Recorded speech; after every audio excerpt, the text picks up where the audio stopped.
There we go. That's us live. Good afternoon, everybody. Hello, Claire. Hi Fiona. Hi everyone.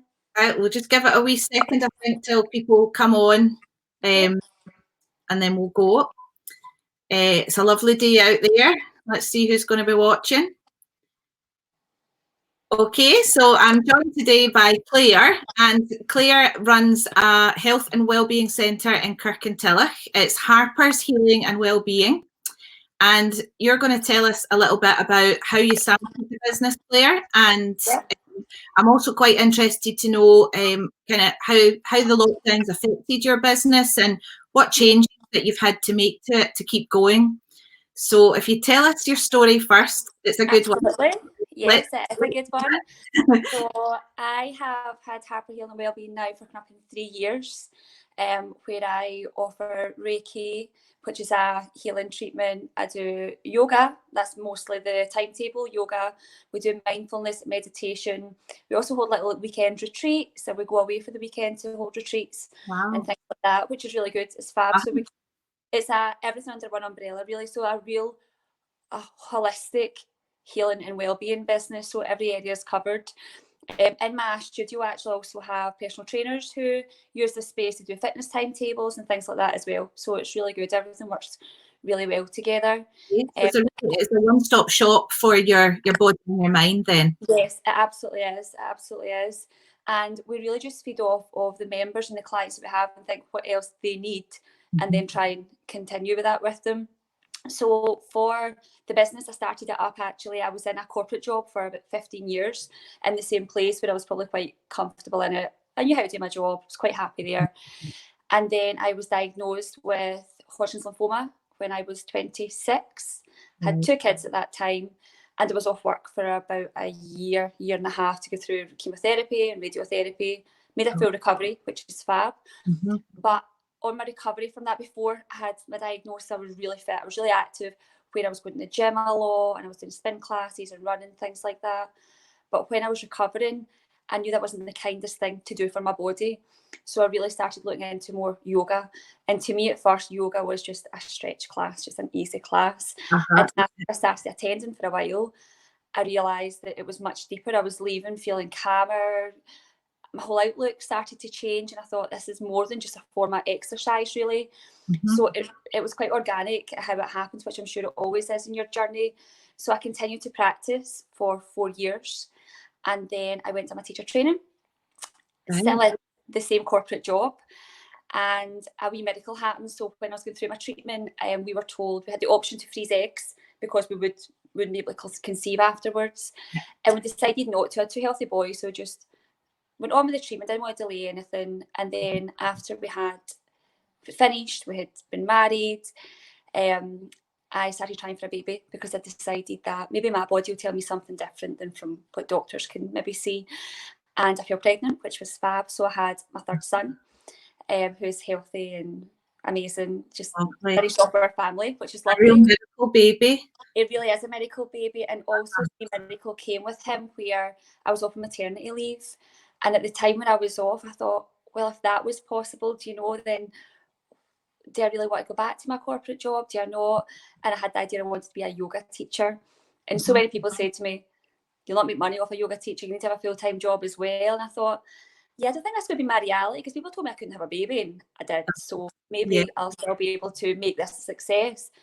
So I literally gave up my full-time corporate job and opened up a yoga studio and became a yoga teacher, where I literally have hit the ground running, because I've always had the belief that it'll all work out for the best, because my intention was always to make other people feel the way that I felt and let yoga benefit them the way it benefited me. It opened up a whole different world to me. It changed me as a person for the better.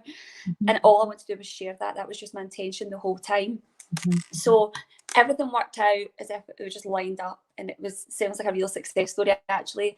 I don't know how it happened that way, it just did. I managed to find the right premises, the right business partners, and then expanded from there. I had also got Reiki treatments regularly during my treatment of a lovely lady in Campsie. And at the time she had says to me, I want to teach you how to do this, you've got it. And I was like, just fix me, make me feel better, I'll learn that later. and she really invested her time in teaching me how to be a Reiki practitioner.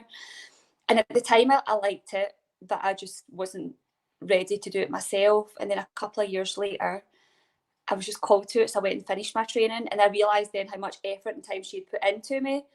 And I gave her a message just to say I'm now doing something with it, and she was like, I always knew you would do. Eventually it was in you, you just had to find it for yourself, which is where the Reiki came from. And then the mindset coaching is just something, again, that's just came, it's a need from my members that they feel they can come and speak to me and we can work through things together. And then we do retreats and things to give people a teaching, a break, to maybe if they don't know much about a spiritual life or yoga or alternative medicine or healing, they can come for a little weekend in the studio and go away with something different to think about, maybe a different outlook. So it's really good. So I've been loving working in the studio. I love being hands-on. I love the interaction with the guys. Yeah. So when the full COVID thing kicked in, my main worry was I didn't want to lose the community spirit that we've got, because we have an amazing community at Harper Healing and Wellbeing. Everyone that comes in is accepted, they're welcomed, they're supported, not just by myself, but by the other members, because everyone started off at the same level. Started off maybe as beginners, a bit nervous to come along to classes. And then they came and they found it was a really comfortable and welcoming environment. My thing was always I didn't want it to be this upper class, you have to have the fancy yoga leggings, you've got to be a certain way, certain age. We're inclusive to any age, any flexibility, no limits at all to our classes. And I wanted to keep that going for the guys, because I know there's some people that is their second family, really. So when we went into lockdown, my worry was not leaving those people alone.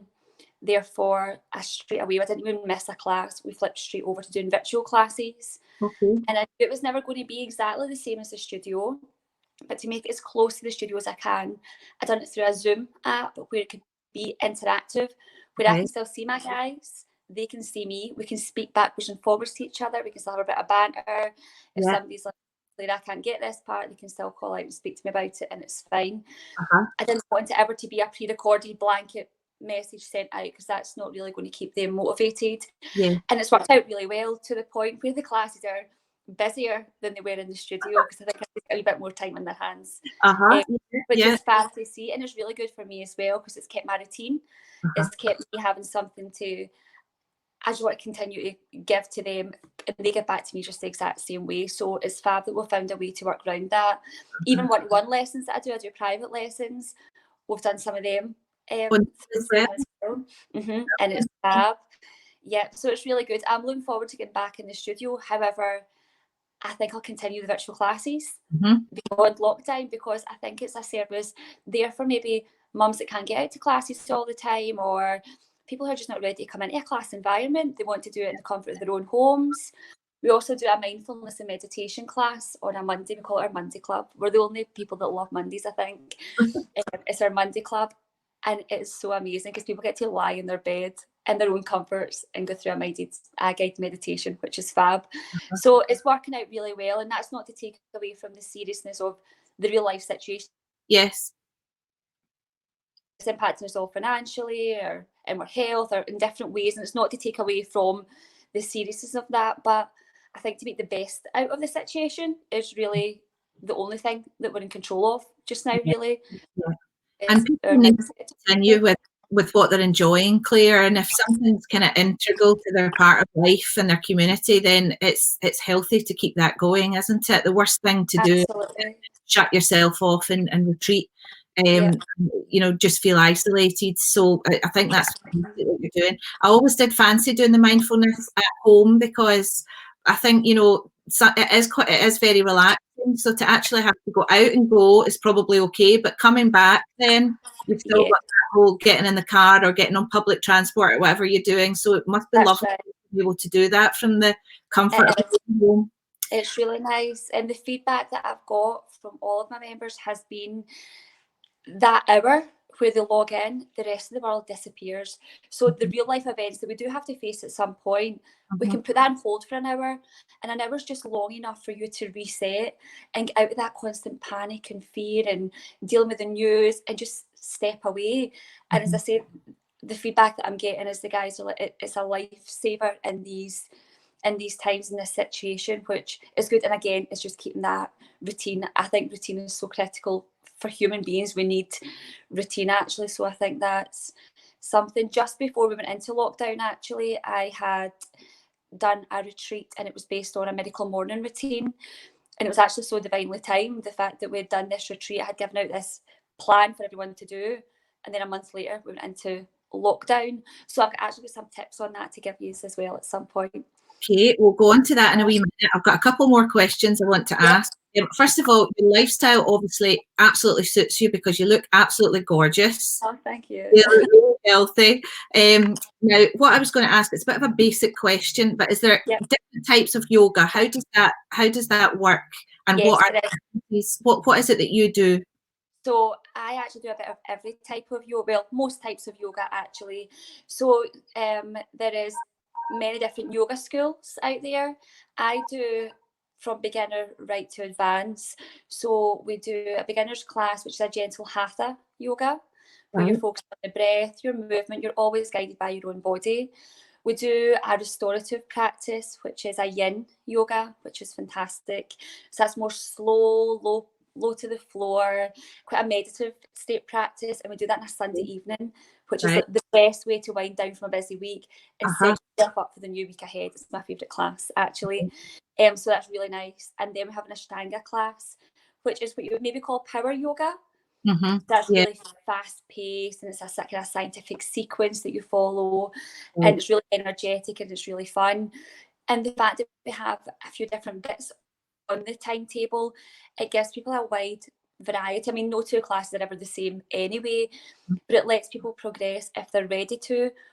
But everyone needs to go back to restorative. Everyone needs to replenish their body again and take it back. So it's nice to have a wee bit of everything in there. Mixing. And what about Reiki then? Because that's one-on-one, isn't it?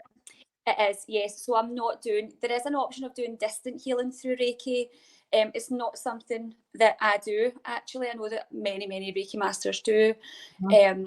I prefer to be there in the room with them, giving one-on-one Reiki. As I say, it's something that I've hugely benefited from, and everyone that's came to me as clients tend to be returning clients, and I know that they're missing it. I know they're missing their sessions. But what I've been doing is doing things like sending the playlist that I would use in my Reiki room to them, sending them a few incense sticks that they can light in their house and cleanse their environment, just to bring them to that peaceful place. And I hope even the mindfulness meditation is enough for them, and the connection, the communication.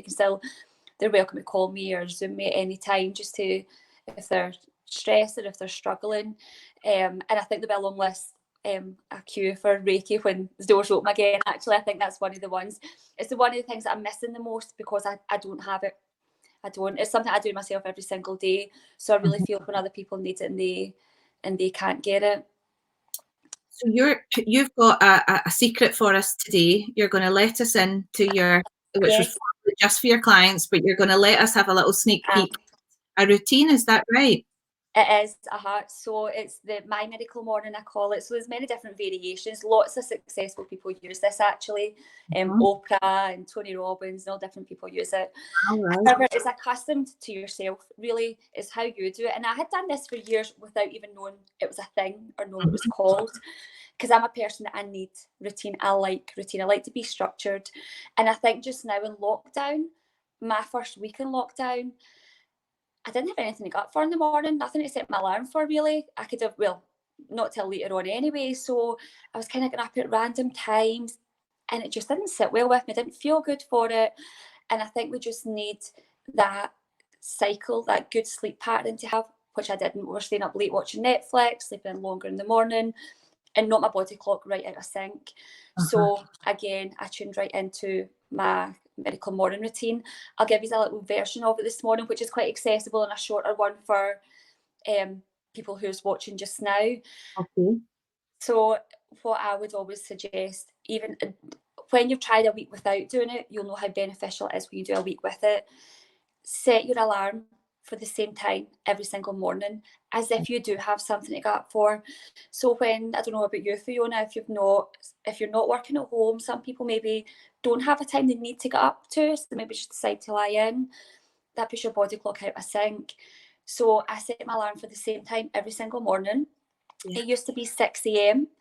but I now do it 7 a.m. As I say, I've got a bit of extra hour to have. And I do it so I'm up an hour before my kids. I've got 3 kids and a hubby at home as well. So there's 5 of us in the house. So I need to set my alarm for 1 hour before the rest of the house wakes up. Before anybody needs anything from me, before they start asking me questions. So if that meant I need to set my alarm for 6 o'clock, then that's what I would do to gift myself that hour. The first thing I do when I get up is I find stillness, I find peace, I find calm, and I just be with my breath, just be with myself. I go into a meditation at this point, and I think it's a great way to start your day.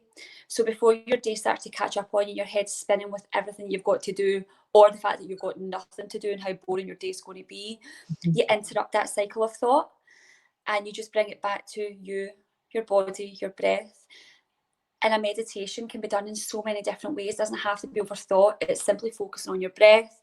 You can do guided meditations. There's loads of them free on YouTube, and there's great apps and things you can use now, like Calm apps to do a meditation. And I think it just lets you go through your day with an uncluttered mind. Yeah. You find the positives in your day.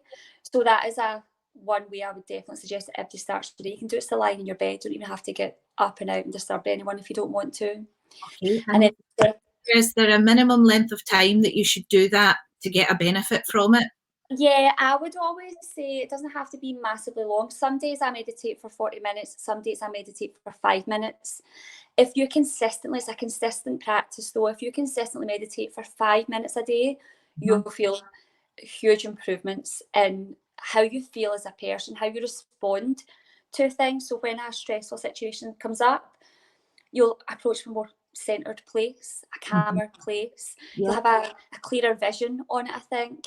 And when you get in that place of meditation, I would say that's where your inspiration comes from. It's not about thinking, my business is struggling just now because of COVID, what can I do? That's panic. Nothing good will ever be born from panic. If you can meditate and get yourself to a place of calm, you'll get inspiration on things that you might do, maybe inspired actions that you want to take to improve your situation, your business, or whatever it may be. So if anyone doesn't have a meditation practice, it doesn't have to be overthought. It doesn't have to be, there's no losing or winning at meditating. If you focus on your breath and you try and be still and silent for a few minutes a day, you're doing it. As simple as that. I mean, you can do a walking meditation if you like. Yeah. You know. It can be difficult to start to do it. I've done it in the past, and Absolutely. it can be quite strange, and it's quite, maybe don't feel the benefit right away, but keep practicing it. It does get better. It gets easier. You can get into that place a bit quicker each time. Yes, absolutely you do. So when you first start, it's very alien to you, and you will have the thoughts, am I doing it right? Am I doing it wrong? People give themselves headaches, I think, when they first start doing meditation, because they've got so many preconceived ideas that you should be in this really deep meditative state, and actually that's not the case. But I think there's so much help out there now for that, Fiona, that should take the fear factor out of the meditation. So yeah, I think there's lots of help with that now. The second thing that I do in my day is movement. So as I say, this is a wee shortened version of what I would usually do. My morning routine takes me a full hour. So if you're just 7 minutes of meditation, maybe you do 7 minutes of movement. So now you're up out your bed, and motion creates emotion. So if you can start to move your body, you'll get that feel-good hormone flushing through your body. You'll get the blood running to your brain, getting you switched on. That foggy head will clear. You'll be ready to go. And of course I do yoga because it stretches out your whole body in a really kind way first thing in the morning. And you can't help but just step off your mat. Even if it's 7 minutes, step off your mat and just feel tremendous. And if you've done that 7 minutes every single day, the difference that you would feel in your body would be pretty phenomenal, actually. That's a bold statement to make, but it's absolutely true. So could stretching be part of that then, Claire? Something as simple as some basic stretches? Absolutely. I start my day with doing 5 sun salutations, which is a really basic yoga movement that you do, and that's probably enough. And this hour that I do in the morning is an addition to the rest of my day. So that means that if it's pouring rain outside and that day I don't actually go out my daily walk, well, I've still moved my body. There's still pain. I've still moved my body. I've still awakened right down to the cells in my body. Everything's going. So this is an addition. It's not a replacement of. I know there's a lot of people that say, well, I like to do circuits. I like to do this or whatever. That's an add-on, and that will greatly benefit from you waking up in the morning and energizing and stretching out. People who have got sore backs and sore joints, arthritis, different things, to start off your day like that is the best therapy that you could give to your body, really. And literally 7 minutes goes by in a flash. Do you know? Yeah, I'm sure it does. Yeah, It does. Just even when you get that. Sorry? I'm thinking of a toddler running in halfway through. Yeah, well, do you know, as I say, that's why I got up nice and early, so I managed to avoid that most days. But if they come in and they toddle about, then they come in, and I think it's a great example for them to see, actually. Yeah. So especially my 2 older boys are teenagers, and to ask them to get up and do yoga in the morning, they're not going to do. If I can lead by enough of an example that they see their mum doing something, they see that I'm structured and I've got something in place, and that I'm calm and that I'm relaxed, do you know, I think that's a great way. Just they'll feed off of that energy and they'll lead by that example. Yeah, that sounds great. So it's nice to think around about that. Yep. And then my next step, I would journal. So journaling can seem a bit daunting to people who have never done it before, and it's literally just getting your thoughts out of your head and on a piece of paper. And if that seems too daunting, if it's something you haven't done before, a gratitude list. And I think that's a great way for everybody to start every single day, even more so now. We're inundated with all the negatives and things that are going wrong, and a lot of that is very real, but it doesn't take away from all the things we've got to be grateful for.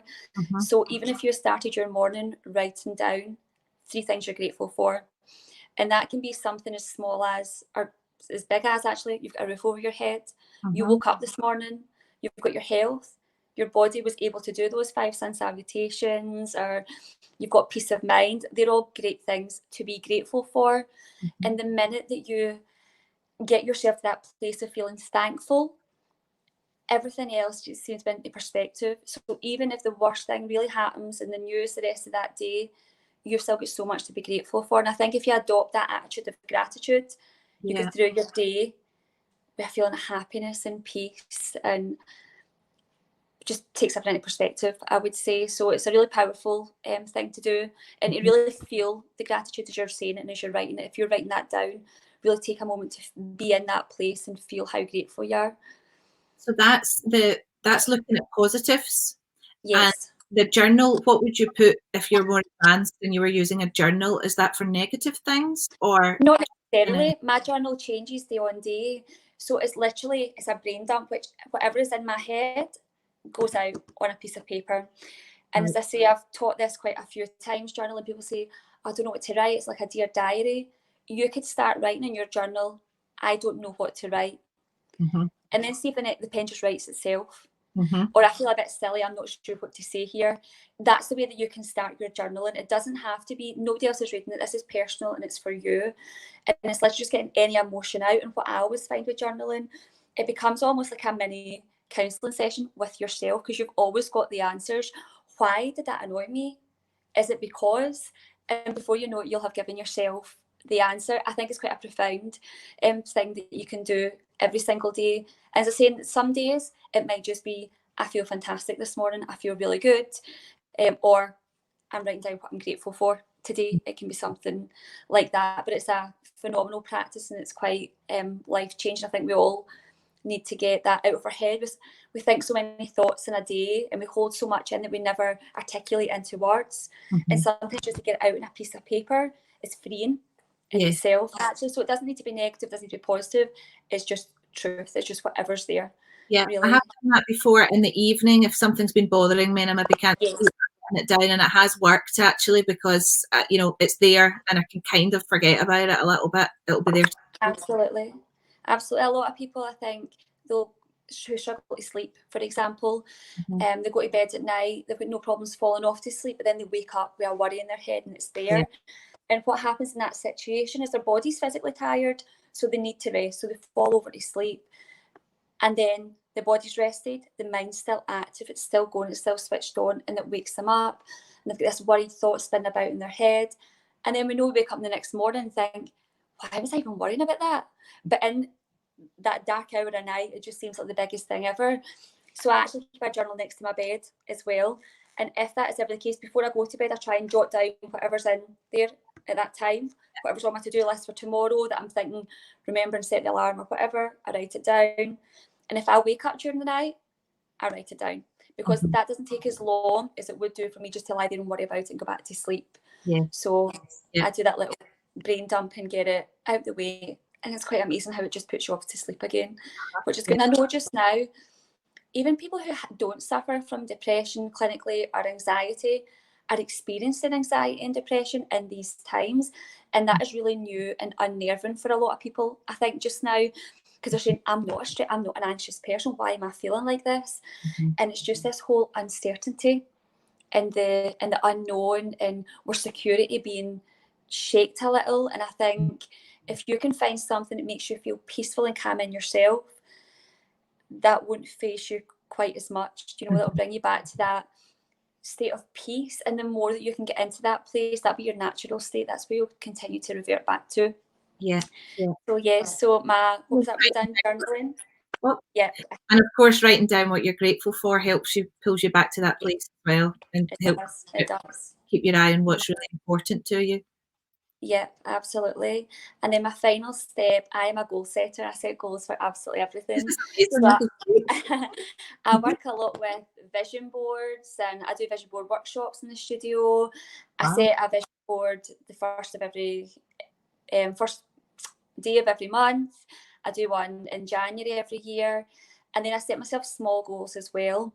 So when COVID came into the mix, I had all these goals for 2020 that kind of needed me to be out there. One of them was to travel to 3 different destinations. Nobody had. It didn't let me dishearten though. So what I done was I broke down my goals into, right, okay, what else can I work on? What is a pivoting really? What else can I work on? So rather than working on my short-term goals, which I've been working on this year, one of them, for example, was taking a retreat, a residential retreat outside the studio. And because that won't happen, well, that's fine. What I can now do is focus on my long-term goals, the ones that I'm going to plan for over the next 5 years, and spend some time on them, which has been really good. So your goals don't have to be that you're going to have world domination or something really big. It can be something as small as, I'm going to read that book that's been in that drawer that I've been saying I'm going to read for the past year. Or I've always wanted to get into yoga. People always say that, I've always wanted to try doing yoga. Well, take up that hobby that you've always been putting off. Join a community, get into something that you've been putting off. And that can be your small goals that you set. And again, it's our human instinct. We want to progress.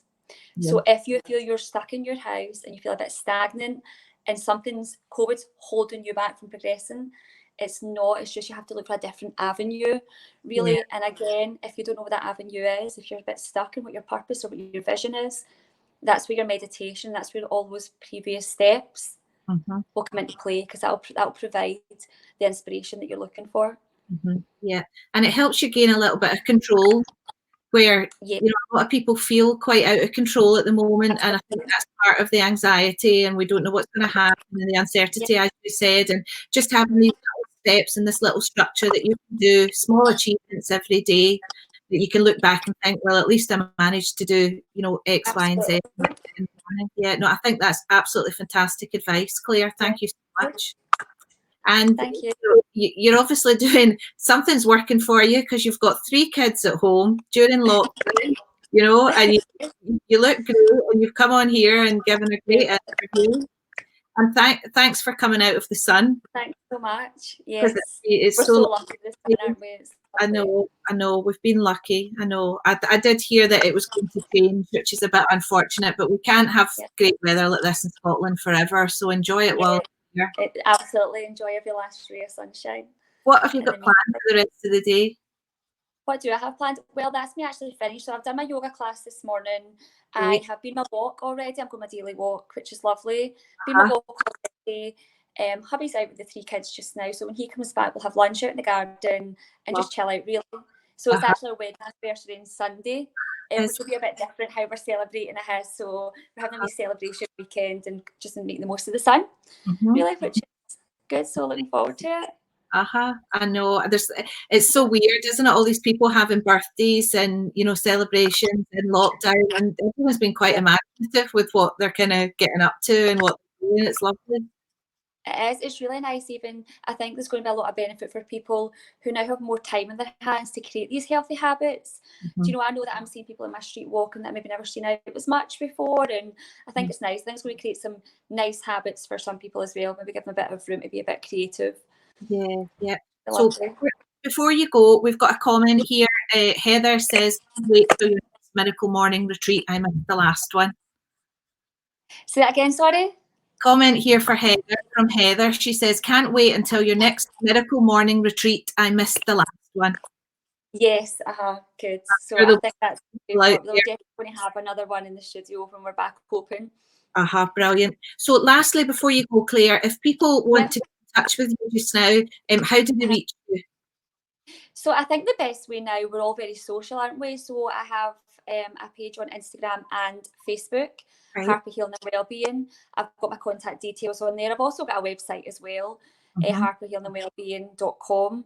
And they can just drop me a wee message if they're interested. So just now we're running a full virtual timetable.